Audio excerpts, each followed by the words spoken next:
All right, so welcome to a Minorities Report. This is our episode 3.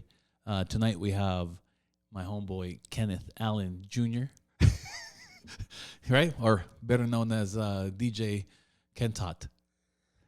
There you go. Hey, there you go. There you go. Right there. Thanks for having me. It's a pleasure to be here. Hey, man, thanks for doing this. He's the CEO of Amplified Entertainment. And Amplified Entertainment DJs are the official DJs of Reno Media Group.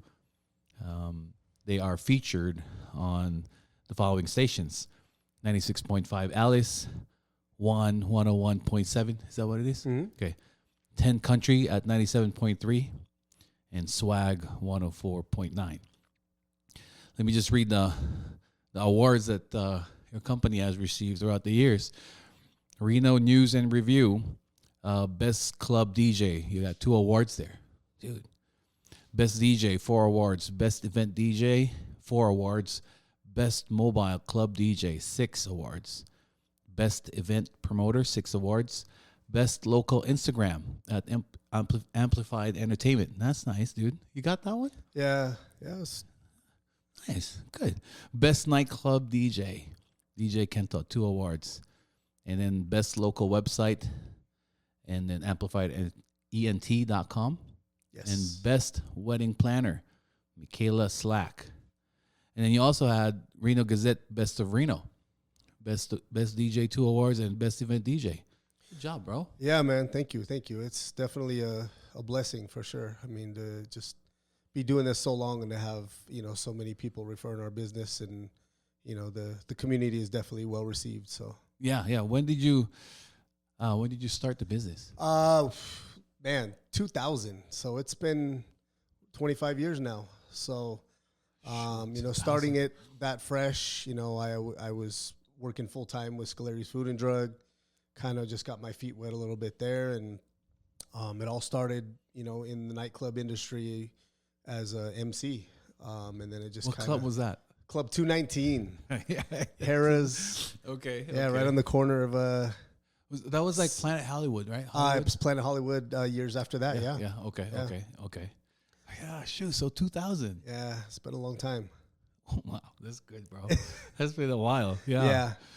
That's good, bro. So how? I have some questions here for you. Sure. So you said how you started. What's the thing that you most enjoy about your business?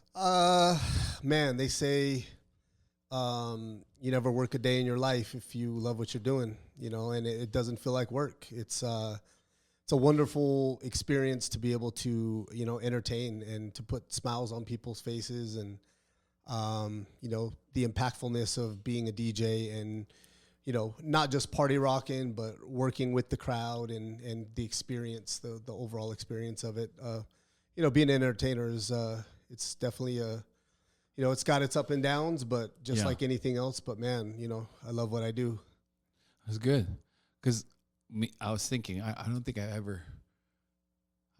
ever seen you at work other than the one over at when you were rapping.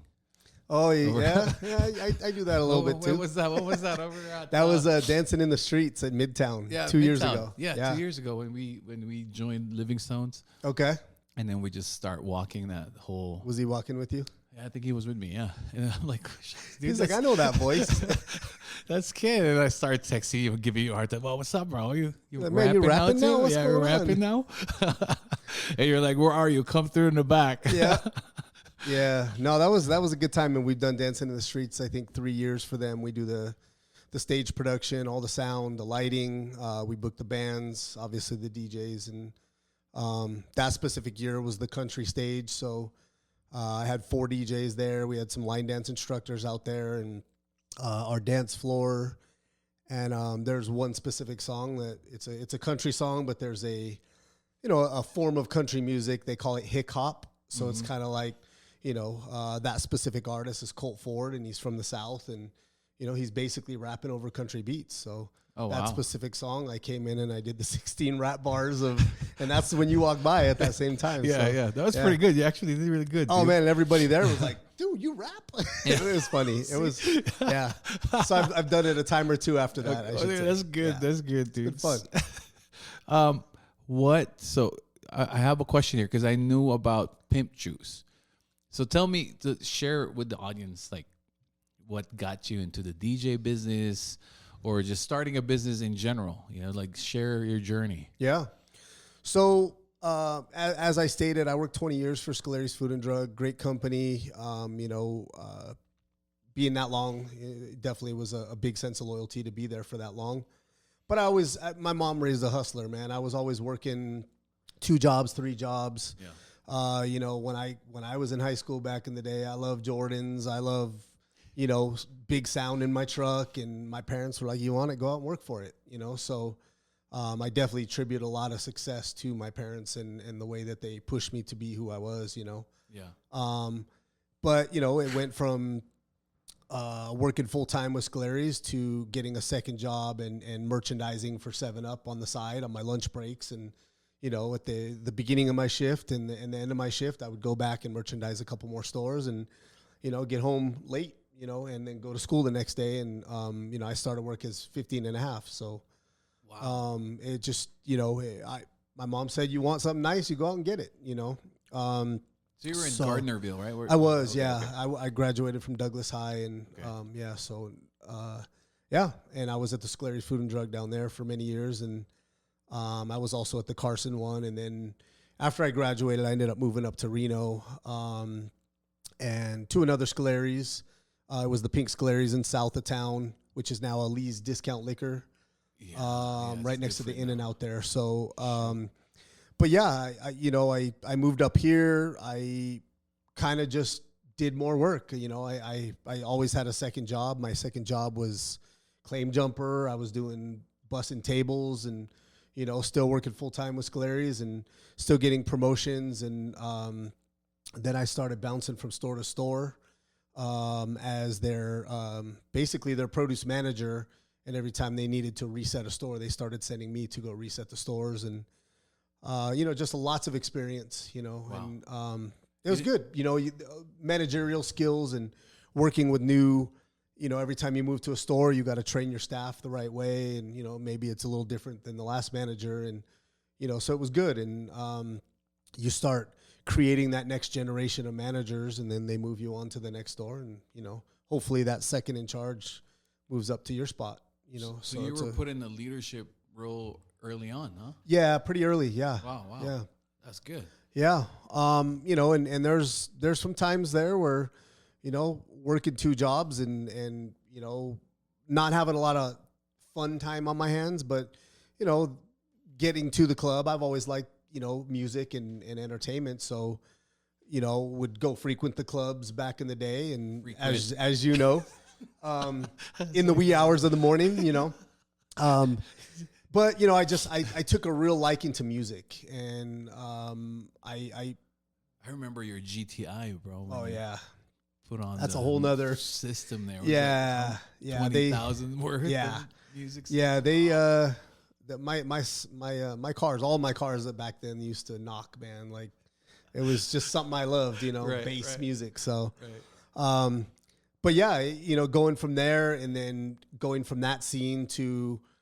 I think it was the first time I went. My sister had messaged me and told me that they were going to open a club inside Harrah's, which was end up being 219, and that they were looking for a DJ and somebody to help market the event or just market the club night in general. And my sister works for an advertising agency, and she said, my brother's into that and he would be a perfect spot. So, I met with them and, turns around and I'm the MC for the nights. And then I was in charge of booking the DJ. So I had a DJ there. I MC'd, I'd hype the crowd, do all the drink specials. And I was big on invitation and getting people to come to the club. And, it got to that. And then they booked, I don't know how far you guys date back, but 97.3 K-Wins, hip hop and R&B. When I was reading your list, K-Wins was... Yeah. So we booked Eddie Gomez, who was the program director at the time. We booked him out to do a radio remote there. So, they come in for 2 hours. They do every 15 minutes, they call into the radio station. He gets on the mic a little bit. We were there and I was on the mic doing my announcements and stuff. And he walked up to me and was like, man, you're really good on a microphone. have you ever thought about doing radio? And I was like, nah, that's not me, And he's like, man, I really think you would do well, here's my card, give me a call. But I would really like to at least have you come into the studio and, just give it a try. Mm-hmm. I remember specifically, I had a vacation planned in New Orleans. I went to New Orleans for 2 weeks, came back, and I hadn't called him, and he called me already and was like, hey, man, did you think about what I talked about? And I was like, man, not really. But again, I just don't think it's for me. And he said, man, what harm could it be? Just come on in and let me just give you the tour. And I walked in and kind of saw the studios and was just like blown away by it. I was like, man, this is kind of cool. So he started having me just shadow whatever jocks were on at the nighttime. And before you know it, I had my own radio show on Saturdays. It was called the Saturday Morning Struggle. This was in 2000? This was, God, man, I don't even know what year this was. It was so long ago, And shout out Eddie Gomez, man. He's always been a solid dude and, definitely pushed me to be the best person I could be. And, from they call it an air check. So, you get on the radio and you make your announcements, you run your readers and anything else, you take your calls. And it's not all about just playing music. And we would air check, which is a little tape. And every time you hit the microphone and on, it would record your announcements.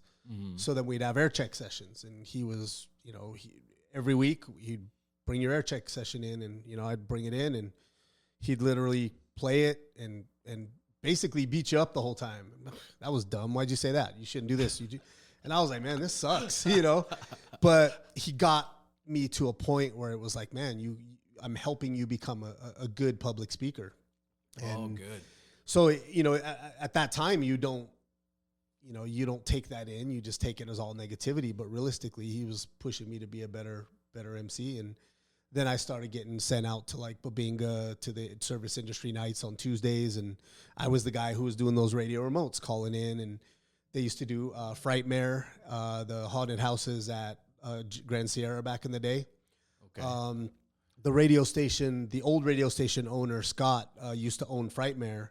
And I was the guy who went in there and did all the call-ins from there. And then I started doing the van promotions. And so I kind of learned like, the entertainment factors of that. And then, promotion aspect, stuff. Yeah. And then they started sending me out to DJ school dances with the person who used to go DJ it from the station.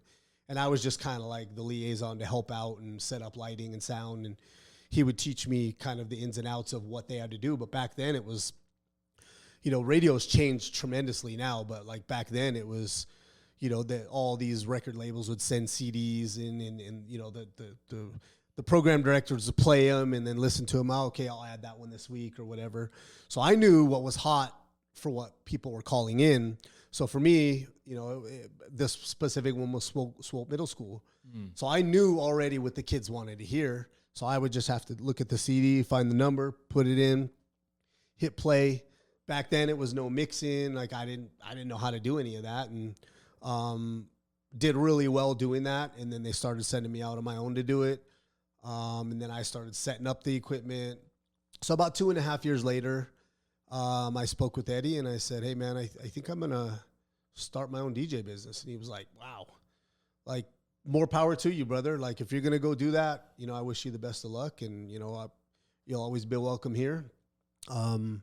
So went out and started my own business, went to a graphic designer and sat down with him. And, back then when I bought my equipment, I bought a bunch of real nice Mackie equipment.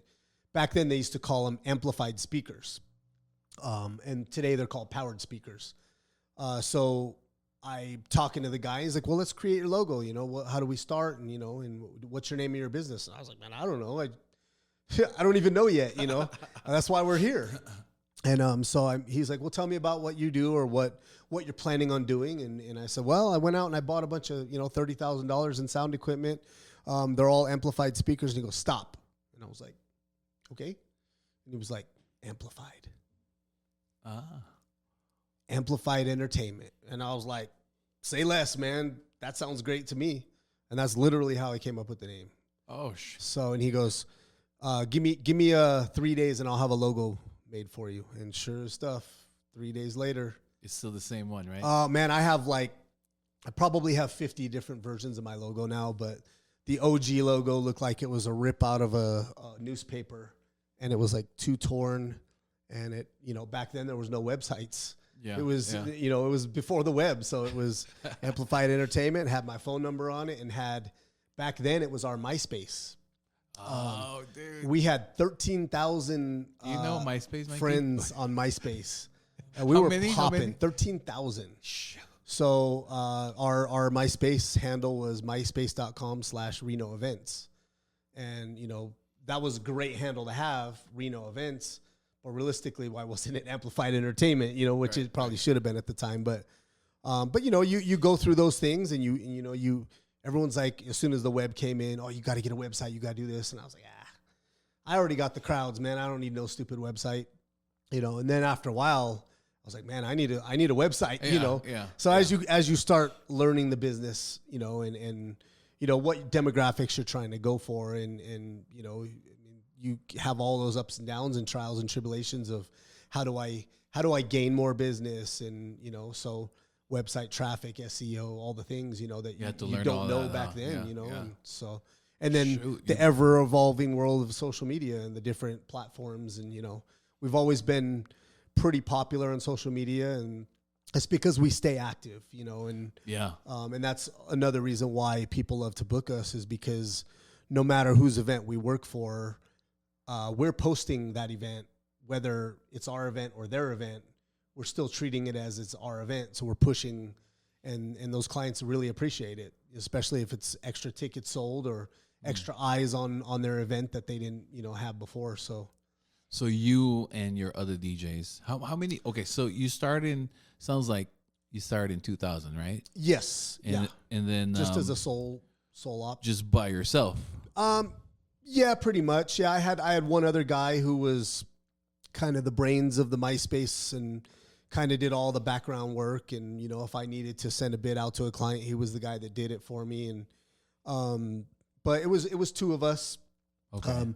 Couple years later, as I started growing, I think it was a little much for him, and he was just kind of like, hey, man, I don't see myself doing this. I think he just wanted it as a hobby, and I was ready to take it to another level. Boomed, right, for you. Yeah. How many DJs do you have now? Operates this. So I have 12, and then I also have a few outside of town. I have one in Texas. I have two in one in Texas, in Central California. Yeah. Wow. Yeah. Wow. My Texas boy was here, and he actually moved to Austin, Texas. So he's out in Texas right now. And he's carrying Amplified Entertainment. Yeah.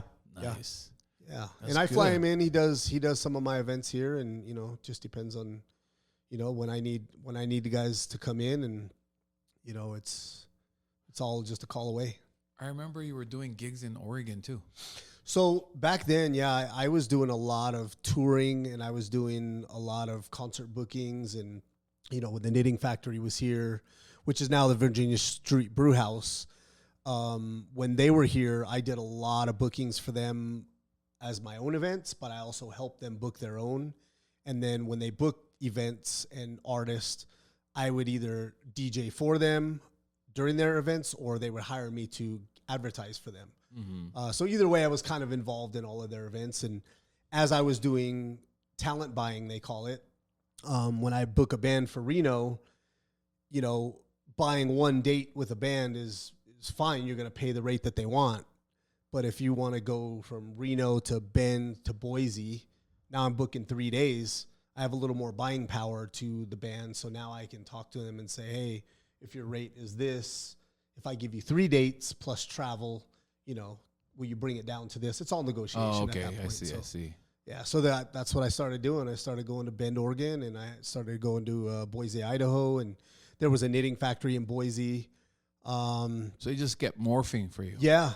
From like party DJ to booking gigs. Yeah, and talents. I was more club driven. I really didn't think about the mobile DJ aspects of it, and because we were so popular in the club scene and the all age crowd, the schools started contacting me. The high schools were like, man, these guys, you got to get these guys in here. They know what we like to hear. And more and more schools started booking us, and the more schools that started booking us, the more people started seeing who we were. But you know, I feel like people didn't take us serious at that time, just because it was more younger driven music, and they didn't know the capabilities that we can literally mix in any genre in any direction, and you wouldn't even know. You know, Didn't you have an underage club? we did. Yeah, it was called Club Hypnotic. Yeah, Hypnotic. I That's it. That's and it. I didn't own remember it. that one. I always rented facilities. And it was, you know, I started at Greco's Pizza on Audi Boulevard. And I outgrew it instantly. Like, it was packed every single Friday night. Yeah. So I moved it to Greenbrae Lanes, right across the street here, actually, where SCF is Greenbrae. It's the yes, but it's my God, I'm trying to think of the name of the quinceañera spot right there. El Grande. So there's RW Fitness, then there's Results Transformation, and then right in the corner there is El Grande, and that's like a quinceañera spot. That right there all used to be Greenbrae Lanes. Oh, and so okay. I did one event there, and the owner was like, never again. I mean, we had like 1,500 people in there. They were not expecting the amount of people One came. night, dude. And not that alone. It was just like, dang, all these people are, you know, predominantly younger, and that's just, you know, Hyper. the hyphy mentality back then. You know, people didn't care much, you know, so you get a bad rep at that. So then we Okay. ended up moving down on Wells. It was a place called Stoney's, and I would do Club Hypnotic every Friday there, and that was 800 to 1,000 people every Friday, and so that's when I really knew I had something. That's when you blew up, right? Yeah. Okay. So, but Amplified, bring me down to Pimp Juice. Remember that? Pimp Juice, baby. Yeah. So the hustle too, the Pimp Juice hustle, so bro. the individual that I said that I kind of started Amplified with was he started a local distribution company, and when I was at the radio station, he came in saying, "Hey man, I'm trying to get my brand on the radio. If I bring you some samples, will you talk about it a little bit?" And I was like, "Well, what is it?" And he goes, "Well, you play his music, excuse me, all over the radio." And I said, "Oh, who is it?" And he goes, "Nelly." And I said, "Oh, really? Nelly. That's Love me right, some that's Nelly." right. He goes, "Yeah, man, it's called Nelly's Pimp Juice." And I was like, "Okay, I'm intrigued. Yeah, bring some in." So he brought me a hat, shirt, a little, headband, all Pimp Juice material. And then he brought me couple of cans of Pimp Juice. So I tried it, and I was like, man, this is really good. Energy drink. Energy right? drink. Yeah. And it was the only non-carbonated energy drink on the market. And it was like apple grape-ish flavor. It was really good. So I was already a believer in the product, you know. So he was like, well, maybe you can help me further than that. And then I started to kind of just give him pointers on what I would do if it was me. And then he asked me for a meeting, sit down and talk with him about it. So set up a meeting, and he ended up hiring me to do his marketing for him. I know your truck was like, That was all me. yeah. Yeah. So I said, well, back then it was Red Bull and Monster were the main two, and Rockstar. Yeah, But- Rockstar too. Yeah, And you'd walk in and you'd see full shelves, you know. And I was like, well, if you want that, man, you gotta get out and market. You gotta sample. You gotta do all these things, but that's gonna cost money because you gotta order this product. You gotta go give it away for free. And he's like, well, I didn't do this for nothing. Let's do this. And so I started making all the connections. We attacked the night spots first because I was already emceeing and DJing and stuff. So that was my first chance to like get it in. And we started doing Pimp Juice parties, and then we started making our own alcoholic beverage mixtures with it to try to like popularize it into nightlife. And that was kind of all me doing that, you know. And he was like, man, you're a really sharp dude, you know. Where did you go to college? And I was like, oh, that's funny. I didn't, you know. University of And Hard I was like, I Knocks. graduated high school, man, but I was School of Hard Knocks, man, you know. And it was, but he, you know, he was just like very much like, dang, dude, I think I could do more with you. I need a sales force. And then I started trying to hire him more salespeople. Got him quite a few people, but then the only time it really, really sold is when I drove it out. And I went to these stores, and he was paying me like top dollar per case to get out and sell it. So my Chevy Avalanche, I could fit 90 cases in the back of my truck. So I would go to his warehouse, load up 90 cases, sign it out on commission, and then go out. And I would just hit stores, and I had my little, my little paperwork, and there was nothing digital then. It was all, you talk to them, they buy it. And back then it was like, buy a case. And it's, you do that, you're never going to win, So I was always the guys like, man, how do I get a full shelf in there? And, needless to say, the Red Bull guy wasn't so happy with me, nor was the Monster guy. And, but I was, You're cutting in I was business. the hustler, man. And, and they were like, who the hell is this guy? Thanks, Pimp Juice. Yeah. So, but I got that, and then I got it into motocross, and then I got a full semi wrapped with Pimp Juice, and like, You got into motocross? I did, yeah, Wow. yeah. I was trying to get bikes wrapped like Monster does, and man, I was a hustler, man. I was, for a long time, I was getting that stuff everywhere. Yeah. And then he got so cocky with it and started selling so much. There was a Bay Area brand called Hyphy Juice, and it was a green apple flavored, but it had carbonation, and it was inspired by the Bay Area. And so he took on that product as well, and then I started selling two different kind of brands out there. But back then, man, it was like, you asked for all this space for here. Now you're bringing another drink in.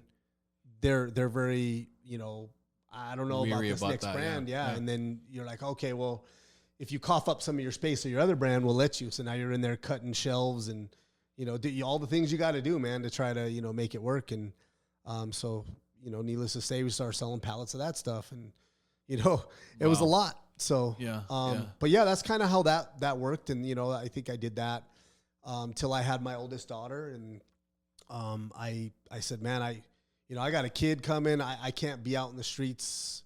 I was still working full time, and I can't, there's no way I have time to be doing that, but I'll get you your sales guys trained. And the minute I left, man, the sales guys were dropping like flies because they were out selling one case. Yeah, and they weren't trying to put the hustle in. They didn't have that hustle or the gift to gab. That's another thing is, yeah. Take that experience from radio and, being able to talk to clients and why they should buy 10 cases versus buying the one case, So there's persuasion. Absolutely. Right? There has to be persuasion Yeah, there. absolutely. Other than just like, oh, I'm here to make money. Yeah. Yeah, absolutely. Why? Why am I Right. give you my money? Right. Tell me. Yeah. Right? And then, you got to do what everybody else does. Well, you buy 10 cases, your price is now this. Yeah. And then they just see the dollar sign in their head. Well, hey, man, I could make 30% more if I buy 10 versus the one case. Why wouldn't I? Right. And we were priced right in with like Red Bull, and we had to. It was the same size can and everything. So It's not around anymore, isn't it? no, I don't see it anymore. Nelly's brand actually, he built Pimp Juice for leukemia, and all the proceeds were going to that. But his sister was really sick. Oh. And his sister ended up passing away from it, and then he still continues to give back to it, and he has her own nonprofit and stuff. But I think after a while, he just was like done with it because they just stopped. Oh, So okay. I don't know if you can even see it out there anywhere. Like, if maybe Amazon, you could probably find some or whatever. But you definitely don't see it out in the stores anymore. No, yeah, So, yeah. It seemed like for a while when you were running it that it was like head to head with those big names, at least locally. And locally, yeah, we did, man. And obviously you have territories, so you're not allowed to go into specific territories with it. And but we did everything we could, man. I would drive all the way to South Tahoe, and I'd go as far as I could, Yeah. all the way to Chilkoot, and the liquor stores and all the other things that you could do to try to get it in there, the convenience stores, and the more you get out there, the more people see it, the more they're gonna buy it. So hard work. You were put in leadership. You were given opportunities, and you grabbed it, and you just learned from it, right? And then you decided to just go full time on your business, on the DJ business. Yeah. But share that story and what pushed you, because I know you shared that with me when we Yeah. were looking for a house. So I worked 20 years for Scolari's. Many know it, many don't. I started having feet problems. Standing, I was a flat-footed standing person, and working on concrete floors for 20 years, Playing basketball. very impact, and basketball too, was very impactful onto the heels. So I started getting plantar fasciitis really bad. So I had to go get a surgery done on it, and I got that done, was out for like 4 or 5 weeks, and then I went back to work in instant pain right away. So then I went back and I had another surgery, went back to work, still nothing, went back. So 3 surgeries later, it never healed. So I kind of just gave up on it, and they moved me into the warehouse, and I started doing their shrink management positions, and then I started doing schematics where I would go into stores and like set shelves and add new items and stuff I was already good at, you know. And stuff when I was with Pimp Juice, I was already kind of doing, you know. Right.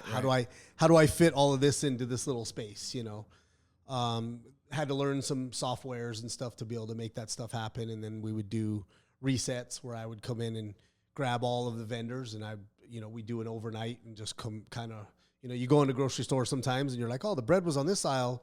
It's no longer here. Where the hell's the bread now? And people get mad, but they don't realize, like, why do they shuffle that? You shuffle that around, it makes you travel the whole store now. You travel the whole store, you're probably going to buy something else that you probably wouldn't have before. That's so true. So don't tell anybody I said that, though. We'll keep it on the DL. You can't air this anymore after that. I see. Okay. So, but yeah, I mean, and so I did that. Then I got an opportunity as I was working in the warehouse. My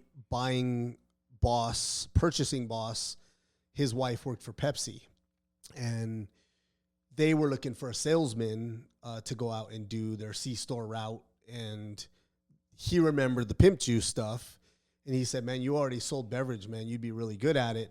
I'll start you at a rate higher than you're making at Scolari's. And I was like, man, higher starting now than I was for 20 years at Scolari's? Like, Shoot. Yeah. And I had 5 weeks vacation. I gave them my 5 weeks vacation time. Same thing with Scolari's. They said, man, you've been super loyal. You ever want to come back, you'll always have a job. But congratulations, go out and get it. So I did that for 6 years, with Amplified on the side, doing my thing, but it gave me a little more freedom because I was a sales guy and I was traveling a lot, driving through. So as I had my own events, I was able to like hang posters at these venues and, do the things that I could where I couldn't do that working full time for Scolari's. And got to do that, did pretty well with Pepsi. And then I just woke up one day on a I want to say it was like Tuesday. I started the morning in Sun Valley at a Dollar General. I ordered like 6 pallets from the week before. Usually the sales guy makes the order. The merchandiser comes in and fills it all. No merchandiser came in. So, and when you're a sales guy, you got 50 stores to hit throughout the day. You don't have time to be spending. Merchandiser is the one that puts it away. Yeah. And breaking down pallets, and then with what doesn't fit on the shelf, you got to make it all nice and neat in the back. And so there was like 20 pallets in front of my stuff there. And I walked in and I was like, oh my God, I got to write a big order, man. They sold everything. And then I walked in the back. I'm like, oh man, nobody touched anything. So I called my boss and I said, hey man, nobody touched anything. You got to get a merchandiser out here ASAP. I said, the manager's pretty upset. He said, well, go ahead and start filling the shelves. And I was like, I don't have time to fill the shelves today, man. And he's like, well, we don't have any merchandisers available. And I was like, you don't understand. There's like 15 pallets in front of all the stuff I need to get to. I'm going to be here for like 2.5, 3 hours. He goes, you got to work late. You got to work late, man. It's the way it is. You're a salary sales guy. Oh. And, I was just like, okay, I'll do it. And then I finished probably about 2 hours later. And as I got in the car, I messaged him and said, hey man, this is my notice. And back then it was like Coke and Pepsi, and everybody was like leaving Pepsi to go to Coke and leaving Coke to go to Pepsi. And everyone's like, so he texted me. He's like, man, Coke's not going to be any better. It's not, the grass ain't greener on the other side. I was like, actually, man, I want to thank you. And he said, thank me for what? I said, I feel like there was a little cloudy vision, and I feel like our conversation earlier today kind of knocked the clouds out of the way. He goes, what do you mean? And I said, I'm going to go all in on my business, man. And he was like, are you serious? And I said, yeah. And he goes, man, do it. If you could do that, do it. And I said, I'll stick around 3 weeks. I'll train your next sales guy. And you know, so same scenario, you know, you leave your opportunities open, you know. What was the cloud, kid? What was holding you back from going all in? Fear of diving in, man, in the deep end, you know. You don't know. It's a scary thing, you know. Because being in business, you don't know if you're going to make money or not, absolutely. Right? Yeah, right, you know, right. and I jumped in November. How many kids do you have at that time? Man, I don't remember. I had one. No, I had two. But I said I was super young. But Anicia's birthday was December 9th. Christmas is right around the corner. And then you don't realize insurance.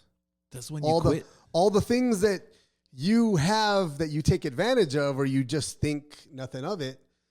Correct. And then, you know, I had a pre-existing condition for a root canal that I didn't know, you know, all these things you don't know and you just dive in. So I did it. Then I'm like, man, the birthday party, I got to come up with money for that. And then here comes Christmas. You got to do that.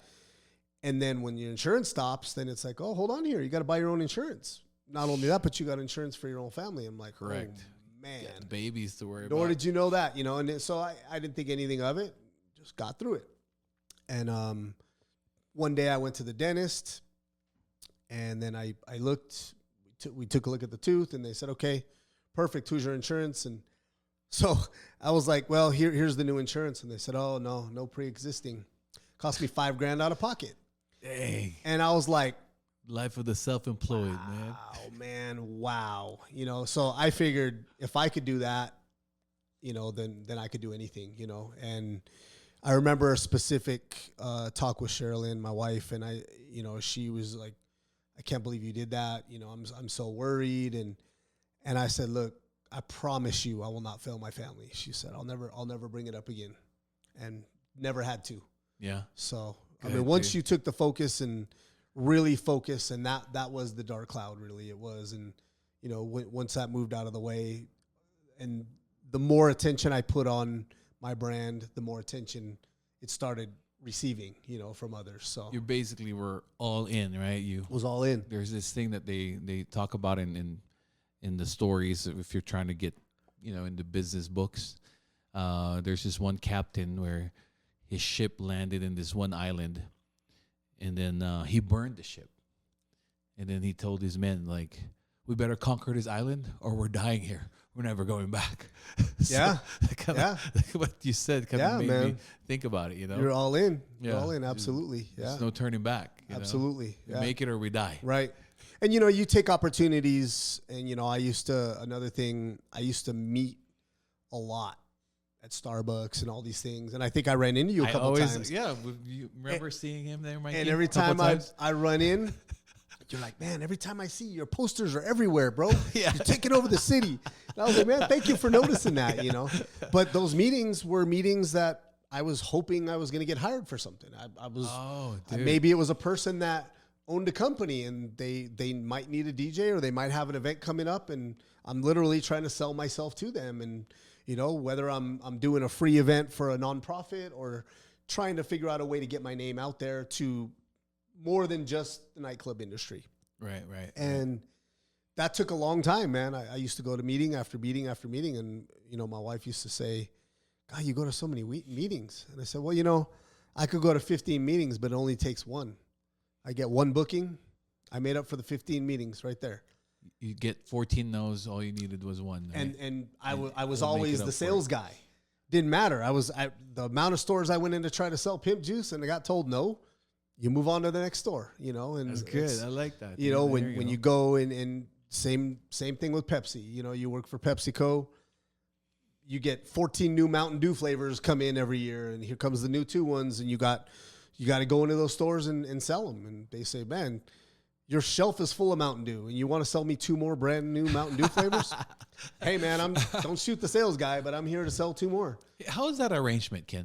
Are you guys co-signing, or are they buying it up front from you? They're buying it up front. But, Okay, I mean, you know, obviously a lot of those big companies are 30, 90 days or, you know, whatever. So, I mean, the corporation stuff. But some of the C stores are cash only, and, you know, just just kind of depends on where you're at. But Okay, you know, I see. Yeah. but it was tough to sell in extra cases, and it was no different than selling Pimp Juice. Honestly, it's they're say, hey, you got a shelf of Mountain Dew, take 2 out, and you got my people saying don't touch all your green.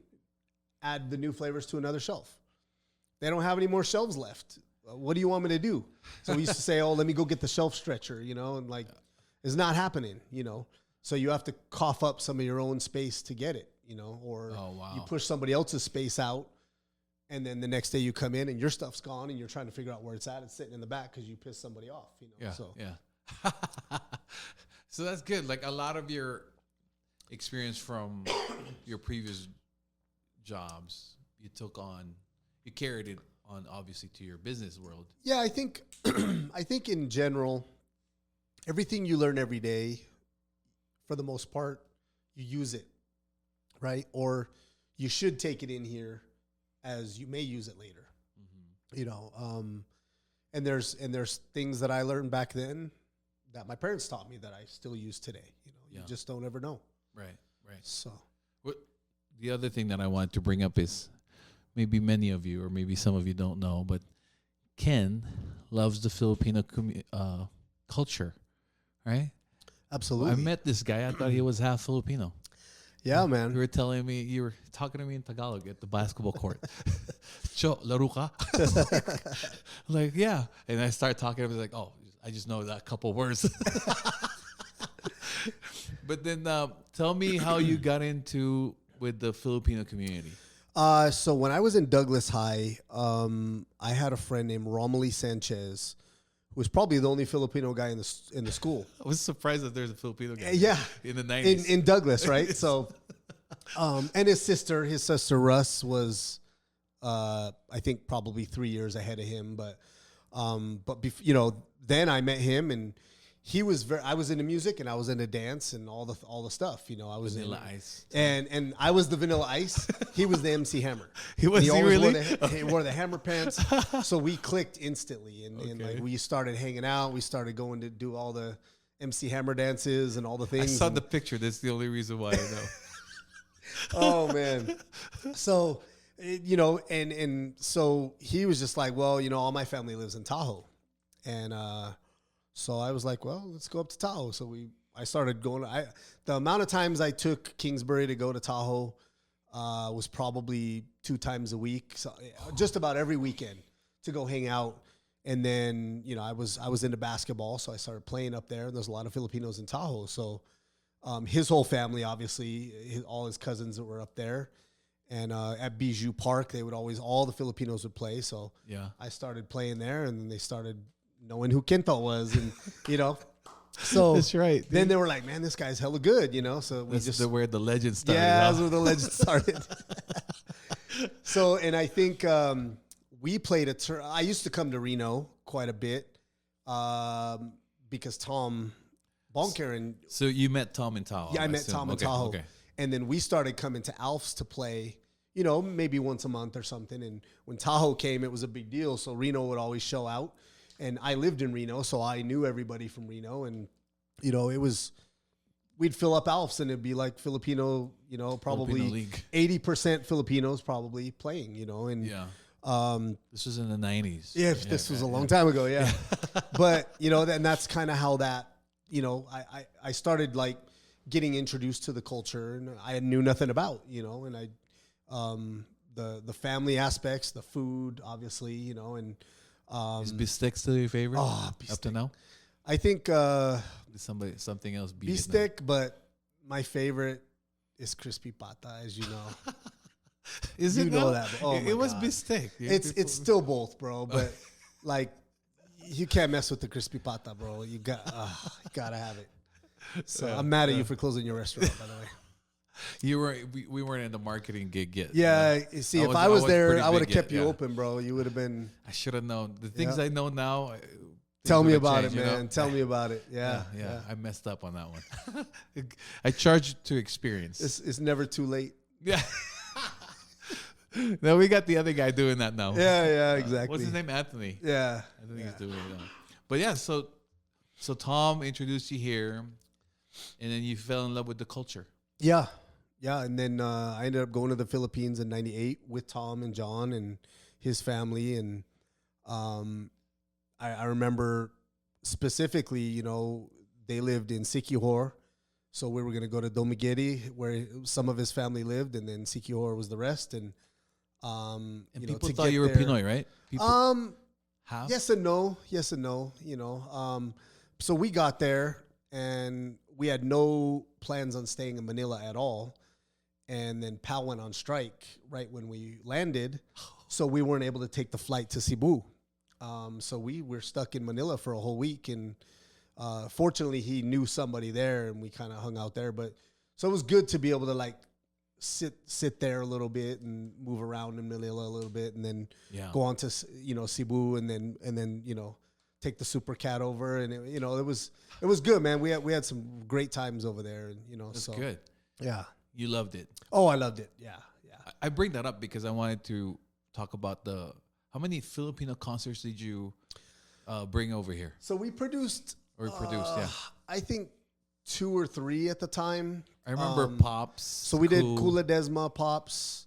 Who's the other girl? Chocolate, the comedian. And then I did like Jasmine Trias, Legacy, who ended up going on tour with Justin Bieber for the My World 2.0 tour, which was super impressive. So I started doing this thing in the Bay Area called Project Ube. They started it was almost like a podcast. Oh, really? But he came here to do, oh my God, what was Arias's restaurant? Pearl of the East. Pearl of the East. Yeah. And we did like a food tasting there. And he had asked me if I knew anybody locally, and so he had me do it. And Arias created all the dishes, and we rated them, and he was doing it all on video. And then they started taking me to go down there, and started not only doing that, but started to DJ their events that we were doing. And, so we do a lot all over the place at that point, Wow. So. Wow. Yeah, you've been a part of the Filipino community in town. Yeah, man. I mean, from the basketball to everything, too. It was when I had the restaurant, you were, me, you and Gene, we took over the basketball league. Yeah. Somebody screwed up with the money. Little bit, right? I think he went to the Philippines with the money. Pretty sure. A little bit, right? A little bit. So we ended up having a bad reputation with the gym because the gym remained unpaid. Good thing that wasn't put on us, right?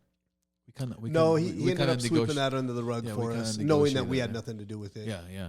So you ran that for a while, and then with that you've done a lot of work for the community. Yeah. I mean, and even with the league, I would bring in like halftime performers and stuff, and I was always the big believer in Northern Nevada talent, putting them up on more of a pedestal, and that's kind of what I want to do with this podcast, bro. I want to feature the Northern Nevada talent. Yeah. Filipino Americans and Asian Americans. Kind of just give them a platform. The same concept as what you were saying there. Yeah. Because you brought in Casino. I remember because Mikey and I were talking about it 2 weeks ago. Yeah. Yeah, you brought in Casino, and they performed like a couple times, right? Yeah, a couple times. Yeah. You had a gymnast there.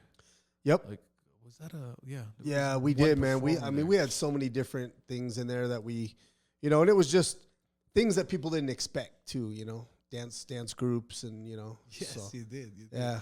And then we raised some money for a family there. Yeah. Yeah, we did that. Yeah.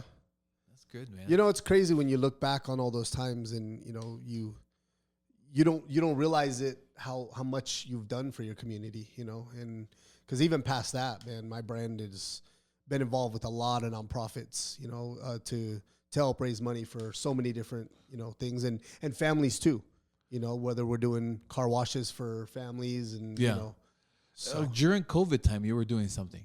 I saw on Facebook. Yeah. So COVID was, obviously anybody who had a job that was able to work, it's one thing, or if you get laid off and you have unemployment as an entertainer, you're jobless, man. That's it. You're done. Like there's no parties. You can't go out. You can't, there's no nightclub. Yeah. And then that's when the food started coming in. People started saying, "Oh, well, we got to get a kitchen so we can actually open." And but back then, man, for us, we were nothing. I had nothing. So and I wasn't about to go, all these free money that was out there for people. I wasn't about to go do that. So I just focused my attention on, well, what can I do while I'm here? So I started mixing a lot live on social media just to stay relevant, But then they threw you another curveball, and you can't have copyrighted music being played over the airwaves. They'll mute it, right? And so, I remember. Or they'll just cut your feed, and then people are like, "Hey, what happened?" And you're like, "Oh man, really? It got cut?" Because you were on live. Yeah. Okay. So you deal with all those trials and tribulations, But I was like, well, we got to figure out a way to make money. So I was like, well, I own a truck. Why don't we take the party to them? And people are like, what? I was like, DJ from the back of the truck. Well, how are you going to do that? Put a generator in the truck. I don't need to go in your house at all. I don't need to go in your garage. I'll pull up to your front doorstep or your front of your garage, your driveway. And we were literally having quinceañeras in the driveway, and I'd pull up and I'd be the DJ. It's like a block party, right? You were doing that. Then we got hired for a cul-de-sac party, and all the families were on their driveway. They had a table there with some food and drinks, and everybody was staying separated. And I had them doing the Macarena, all across all of them. And people were like, "Wow, man, this guy's great," And then so we started bringing out party characters and trying to just. Man, we gotta have fun still. You Correct. Can't. This pandemic killed us, man. But it's crazy, we can't. We can lay down and die with it, or we can try to figure out a way to become a hustler and move out of it. And thank God, definitely we worked out, huh? It worked out, but that was a simple thing of here's like we can make this happen. You weren't taking no for an answer. I wasn't, man. And did we make the money that we wanted to? No, and it was a big roadblock of, I feel like 2020 was probably it was in the root of being our best, most profitable year. Oh, and then it was like, boom, you lost everything. March. Then it was like starting over again. But, with that coming back, entertainment came back tough because they wanted to get out. They wanted to do stuff. They wanted to have fun. Okay. So the bookings started coming, more than ever at the time. But people were still very wary of doing family parties and weddings, and so yeah, because 21 we were still like not really informed well during that time, right? And then it's like, when COVID hit, and for us, somebody books us, they give us a 50% deposit to lock in the date, so we don't take any other bookings on their date, so we can commit our services to them. I remember specifically, it was a Filipino 50th birthday party, and all of her family was flying in from the Philippines, and it was at the Pepper Mill. And I had her 50% deposit. The Pepper Mill had her 50% deposit. And the lady was like, we can't do it. All my family, and obviously the COVID situation, the pandemic got us. And I was like, so she's like, I need my money back. And I was like, well, I don't have any money. So like that was the whole point of the deposit. And then I was like, man, that's messed up, and then I started to think about it. And then I talked to the Pepper Mill, and the Pepper Mill said, if it was anybody local, maybe not, maybe I would roll it over, but all of her people are coming in from the Philippines. We're going to go ahead and credit her back. And I was like, good. I messaged her and I said, I'm glad you said that because I want to do that too. And I gave her full amount back, and she sent me half of the full. Oh, okay. So she was like, well, I gave her full deposit, which was half of my rate. I gave all of her back. She gave me 50% of that and said, you know what? Because you did that, here's that. Thank you for being such an honest person. So I was like, wow. So yeah. Will you say that's your biggest setback in your business? COVID time? 100%. Yeah. Yeah. That was the biggest setback for you. That was I mean, man, you just think about the world then, and entertainment was gone. There was nothing.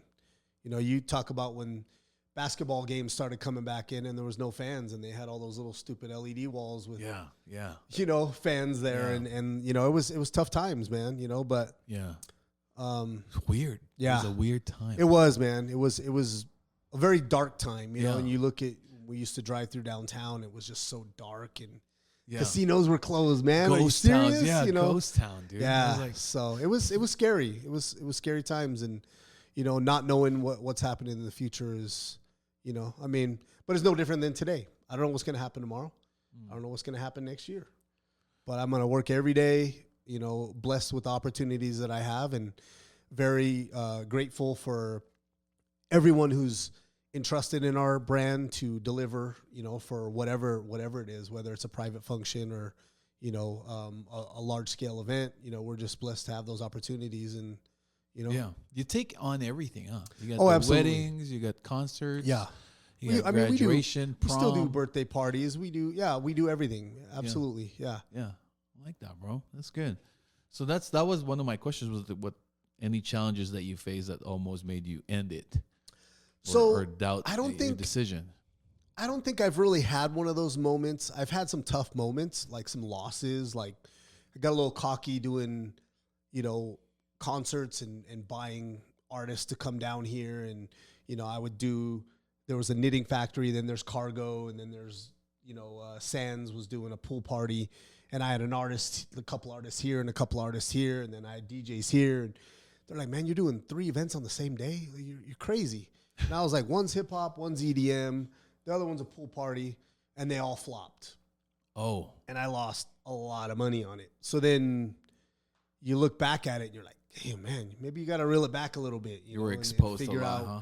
like, don't, I mean, yes, set your sights high, you know what I mean? But at the same time, don't lose what's important to you, and my importance was the need for me, the need for people to want to have us entertain them. Why go out and force the handle, So you never had a beat down in your Well, I've had- your resolve. I've that had made quite you a few doubt. beat downs. I mean, when you lose a substantial amount of money on an event or a couple of events, you don't feel so good the next day, or that for a long time. But What gets you to shake it off? What mindset do you put uh, on? there's always another tomorrow. It's always a brighter day, You and cry about it, but you're just like, yeah, oh man, I'm there's gonna go just do been it. times I've been back in the green room, bawling my eyes out. And I remember one day one of my DJs, Jazzy Gems, put his arm around me, worked his butt off to help me promote the event, DJ'd the entire thing, emceed it, and then put his arm around me and said, man, I love you to death. Tonight's on me. Don't pay me anything tonight. And I was like, wow. Like, most people today, they're like, give me my money. I don't care. I don't care if nobody walked in there. Yeah. Yeah. So, back then I knew really how many loyal people that were around me that were down for me and my brand, not in it for the wrong reasons, so. Yeah. Because, every day in any industry, you're going to have those people that are selfish or all about themselves and not team worthy. And, so we've always been the team family, attributes. And so. Yeah. I remember you had one of your DJs got into a car wreck. Yeah. You guys were pretty. Yeah. Like the Amplified family was Yeah. pretty depressed on that one. Oh, yeah. And we lost one DJ to COVID, actually. Oh, did you? Yeah. Oh, shoot. I remember the one with the motorcycle accident. Oh, back then. Yeah. So that was a promoter of mine. Yeah, Ashton. He was the young kid, the young guy, right? Yeah. He was a good dude. He ended up being a bartender and stuff. But yeah, we lost him on a motorbike, and then we lost one on COVID, an actual DJ of ours, and then Oh, shoot. a couple years later we lost one in a car accident, coming home from a club one night. So yeah. Did you guys get in any trouble at the club? Like, bar fights, No, when I was doing Club Hypnotic, I had the place pepper sprayed before. Like, I mean, you got 800 knucklehead kids jumping around, with no regard for anybody, What's and- wilder, Ken? The basketball Filipino League or the club scene? Oh, the club scene, 100%. Good. So I was one that, I'd play all the risque music to keep people going crazy. But the minute the fight started breaking out, I would literally get on the microphone and say, look, if y'all don't chill out, I'm going to be playing Britney Spears all night. It's your choice, bro. And the minute I do that, everybody would leave, you know. Disperse, huh? Yeah. That's good. And then they'd be pissed off, and I'd say, man, y'all did that. You know, y'all could have kept it going, but, you know, you want to be stupid. So That's good, bro. Well, I like your stories, man, but can you also share, like maybe give an advice to somebody who's maybe contemplating of maybe getting into the DJ business or maybe any business for that matter? any business. What should You know, their I mindset think be? I think getting into any business. Well, let's start with a DJ. You get in a DJ business. There's no phone book today anymore, but just know there's 250, 300 mobile DJ companies in the phone book or in the area. That's how many? So how are you going to compete with 300, right? Not saying you can't do it, but you got to be a hustler. You got to get out there. You got to grind. You got to do everything you can and take every opportunity you can and take it for what it's worth. Because there's business for everybody. There's business for everybody. But, you know, it's cutthroat out there and it's very territorial. So you start stepping in someone's territory, they don't take it so nice, you know, and that's why I came up, no politics. I was just all independent. And, I was never the guy who would see a place and walk in when there's another DJ and try to talk to the owner to try to book me over that DJ. Like, I was always promoting my brand so people knew who I was. When that DJ is done or maybe they don't want the DJ anymore, They come to you. they come to me. Or, you know, somebody will recommend me, and thank God they do, but, like, you know, somebody will because of a positive experience they've had in the past, you know. Stay positive. You know, keep the faith even when you feel like it's low. Work hard. Become a hustler, man. Like, you know, don't be scared to work, you know, and See, I like that, the work, because the discipline, you work basically ethic. built that discipline when you were Work saying ethic. you worked 2 jobs. You said you had 2 jobs. Sometimes for 3. life? Yeah.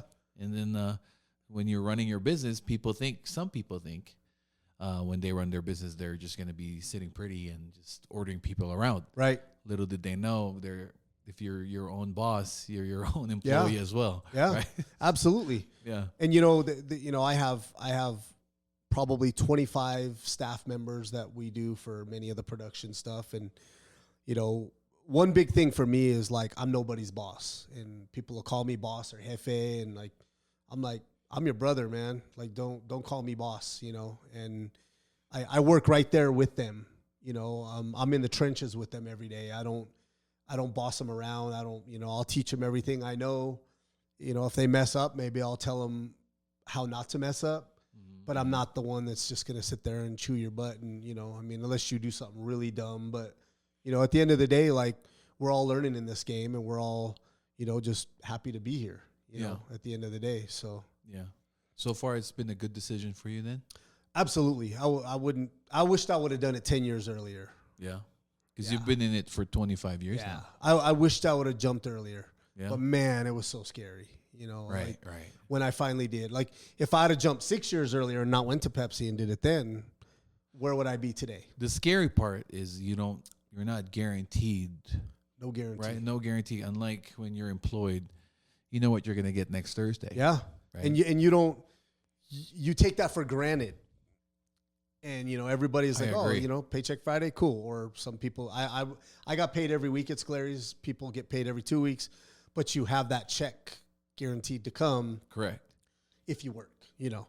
But at the end of the day, like, you know that's coming. You know, your taxes somewhat are paid for. When that's the other thing they don't teach you is, you know, you better put that money aside, man. All that money you make, Uncle Sam. you're not paying Uncle Sam, you know, like you were when you had your regular job, and Correct. they're not taking that federal withholding over and their Social Security and all the things. Is different, right? Because when tax season comes, as an employee, you're happy, you're excited about the tax return. Yeah, As oh, a man, I business hope I person- get $3,000 back. As a business person, you're like, yeah, file another extension. Oh man, the An amount of extension, extensions I had bro. to file, God. Put it all the way to October. And then that doesn't do you any good, man, because when you get there and you have to pay it, Compounding interest. then you pay it, and then Day. here comes January and you're already back into paying again. So it's like, shoot, man. Yeah, you're already. You just keep digging that, keep digging that trench deeper. You know. See, that's the scary part for the business people. But Yeah. but people think, they cut you a check for 10 G's. They think, oh man, Ken made a dozen there. Yeah. But Yeah, but they don't also realize the business insurance and the licensing and all the things that you have to do to the equipment, how much money the equipment is, and all of the things to stay in business. correct. For you to be there, The that workers' month. comp. Yeah, I mean you start naming all these things and that 10 grand is gone real fast. Correct. So Yeah. So that's the scary part, but that's why you said I cut you there. But the hard work is work ethic, man. Yeah, Build that work ethic and don't let it go, man. And reel it back a little bit to opportunity.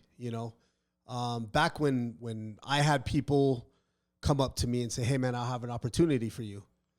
I'll be like, "Oh man, what's the opportunity? What can I do? Would love to do it." you were always looking for it. Today, I say, "Hey, I have an opportunity for you." What's the first reply you get? What is it? How much money do I get paid? Right? How much money? How are you going to get paid if you have no skill? How are you going to get paid if you don't even know what the opportunity is? The first question should be, what can I do for this opportunity? Not how much do I get paid?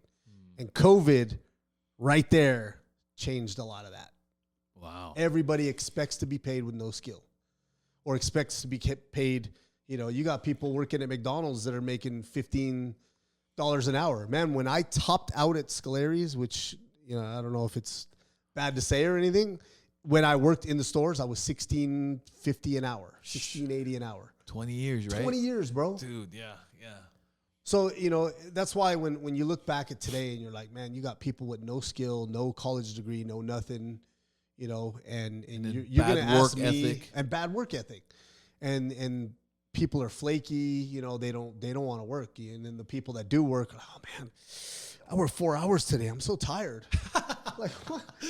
Bro, I woke up at 5. I worked before I went to work. Then I worked 6 to 3 at my job, and then I got off 3, and then I worked till 8 o'clock tonight. Yeah, I picked up my kids. How tired are you? Over there. Like what? And then I got to go MC in the club tonight. Right. So On it's top of my children. yeah, man, Right, and right. they don't see none of that. So, Yeah. So is that a big difference that you're seeing with the generation? 100% Work ethic. Work ethic. Yeah, it's definitely, and I hate to call out parents, man, but parents do a better job. Because honestly, man, like I raised my kids and I spoiled the heck out of them, but my kids are raised with work ethic. You want it, you go out and work for it. I'll give you everything I possibly can, but your butt's going to work for it. That's good. You're going to have the chores at home and you can side eye me all you want, but it's at the end of the day, you're going to thank me later, as I do my parents to this day. Naisena she has a scholarship right now, right? So Anisha, yeah. so she's at University of Whitewater, Wisconsin, doing gymnastics, and Good for her. Aisena's 13, already a level 10 gymnast. So she's got 5 years left for rec, but her skills are definitely college level skills already. So we're excited to see where she goes. And Sherilyn's also running her own business, right? She is, yeah. She's a trainer. personal trainer, actually, right across the street at RW Training Facility. And then she is the head coach at Orange Theory Fitness Spanish Springs. And I saw that. They opened that over there. Yeah, we did their grand opening for them, too. It was great, yeah. They're up to like 700 and something members there. So her and her staff is doing a phenomenal job. That's good. Yeah. So Sherilyn is so that's also a key, right? A supportive wife. Because when you had that conversation, she said, I'll never mention it again. That's one of them. Absolutely. Yeah. I mean, and there's one, time where when I lost a bunch of money from, all the acts that I thought I was going to do well. And, she said, why don't you just concentrate on your DJ business? Take the guaranteed bookings. Why go spend the money with a risk of a return? You might as well go in the casino and put it on black. You know what I mean? Like, so she's like, why don't you just wait for them to call you? And so I did. I had to step back and focus a little more attention on my DJ, and thank God I did. So yeah, so that's also key for your advice for the. It is, but with somebody with a non-significant other with them, you could do it as a single person. You just Yeah. have to have the mindset, and you have to be able to be told no many times, and you have to be able to work your butt off, and you have to, grind, man. You got to grind. You have Right. to. And you said a lot earlier, where you never really overanalyzed anything. You had the opportunity, you just went for it, right? I did, yeah. And I think another thing to add on to what you said about advice, never worry about what somebody else is saying about you. Mm. As a business owner, or no matter how high you are at the top of wherever you're at, no matter what business you're at, there's always somebody down below throwing stones at you because they want to topple you. They want you out. There's so many people that I've heard that say something about us or say, oh man, we want to get where they're at, or we want to take them down, and we want to be here. Pfft. Why? Worry about yourself. Worry about yourself, and you're going to grow on your own. You don't need to worry about whatever anybody else is doing. You've had a lot. You have your share of haters, huh? Absolutely. You got to. Yeah. I mean, at the end of the day too, like, you just go out every day, you stay thankful, you stay blessed, you work, and they can say what they want, man, but they can't take away the hard work 100%. And you go out and you do good business, and that's the other thing is, don't burn people. Don't burn bridges.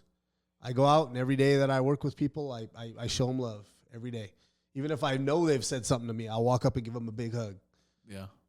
It's just That's me, big. man. That's big. I don't have time for that. I got a business to run, That's good. That's good. So, Even though you had some bad business transactions with them in the past.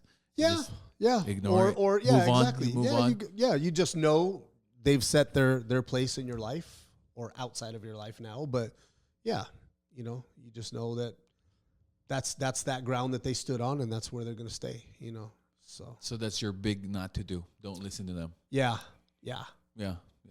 Your big to do will be hard work. Yeah, and don't, obviously with that, don't listen to what somebody else tells you about somebody. Have your firsthand experience of that person. Oh, okay. Because you listen, I could say whatever I want about you right now, and he says, I love the guy. Or he could say, yeah, you're right, man. I don't like him because you don't like him. What? Why? You know what I mean? Like, get your own personal experience with the person before you say that. You get a lot of that in your business then? I think it's just, I don't even think it's my business, bro. Honestly, I think it's just out For there. everybody, I think yeah. it's just the world today, Yeah. So Yeah. I know, yeah. you don't like today's president. I don't like you because of that. Like, Oh, yeah. you know what I mean? Yeah, Or yeah. yesterday's president. What's You're the right, difference? you're You know, right. it's like, I don't know. You're right, dude. Yeah. It's like out that. there. It's out there. You Yeah. know, I just, or I should No. say, big smiles always. No, dude, but I like, man. I like this whole interview, man. I know I took a lot of your time already, but Oh, good, man. you're a wealth of knowledge here for Thank you. for the community and for anybody who wants to do. But dude, I didn't know there was that many DJs in town. Oh yeah, it's Shoot, 300. Huh? a dime a dozen, man. A dime a dozen. I only know you, and then Well, that's good to know. I knew of the other guy that I was friends with his wife, and he got into the DJ business too. But I don't know if he's still around. Yeah. Who's that guy? Epic Eric. Oh yeah, No, he's Eric? still around. Is Yeah, he? he's good. Okay, Good friend okay. of mine. Yeah. Okay, yeah. Yeah. He's still doing the DJ. Yeah, business? he's still. Okay. He's also in real estate. He's in commercial real He's estate. in commercial. Is what Yeah. was what I heard. Yeah, he's a good dude. And that matter of fact, in that world of, he's one of the top mobile DJs in the area. Is Shout he out really? to Eric Reichenberg Is he and, really? his Oh, yeah, and his yeah. wife. So we work together. We recommend each other's businesses, which is kind of unheard of in this industry. Yeah, I saw a post of you and him. Yeah. That's why I kind of Yeah. thought about it. But then that's why. Oh yeah, man. And, you were and the you only know, two we businesses see each other out there in the field, man. It's all love. Always all love. And Did he focus on weddings? He does. You know, his business is Epic Weddings, but I mean, he does everything. You know, he does. he's, Okay. yeah, he's phenomenal, man. He's a great MC. He's a good dude. Just you can just tell good people when you know. And That's good. he's talented. And you know, when the last place I saw him, we were DJing a realtors pickleball tournament for the NAIOP. Over by Ranchera? It was down Double Diamond area in like a warehouse. Oh. But he was there. He was actually attending it and came up, jumped on stage with me. Hey man, what are you doing here? You know, so it was good. You know, That's good. We sit, we talk, and you know, anytime we're out in the field or anywhere we see each other, it's always love. I'll buy him a drink. We'll take photos together. You know, so. And it's rare, but sometimes like we'll be DJing somewhere and his wife will be doing the photo booth, and you know, so Yeah. good people, Yeah, definitely yeah, good people. Yeah. That's good, man. I like Yeah, that. Yeah. You guys are the only two DJs that I know of in Yeah. Tampa. Shows you what I know. well, I mean there's a lot out there, definitely yeah. is, Yeah. But that's good though. Well, congrats, man. 25 Thank years. you so huh? much, man. Thank you. It's Thank like you I for said, it's a doing this. blessing, bro. Oh, it's an honor to be here, man. It's Yeah. definitely. This guy's always been supportive of me. He's my first real estate client. I was in my training room, and he found out. You texted me like, "Jit, are you in real estate now?" I go, "Yeah, sell my house." And I was at the training class. I'm like, "Hey, I think I got a listing." And they're like, "What?" Like how you They're at even- midnight, bro. Midnight. The midnight Yeah, court. 898 Midnight Court. My first sale right here.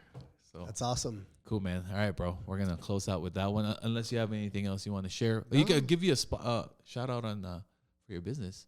Oh no, no need, man. No need. We're- No, we just appreciate you having. No, thanks for coming, bro. Thank you. God bless you. I will wrap it up. Thank you very much. Thank you. That's it. Thank you.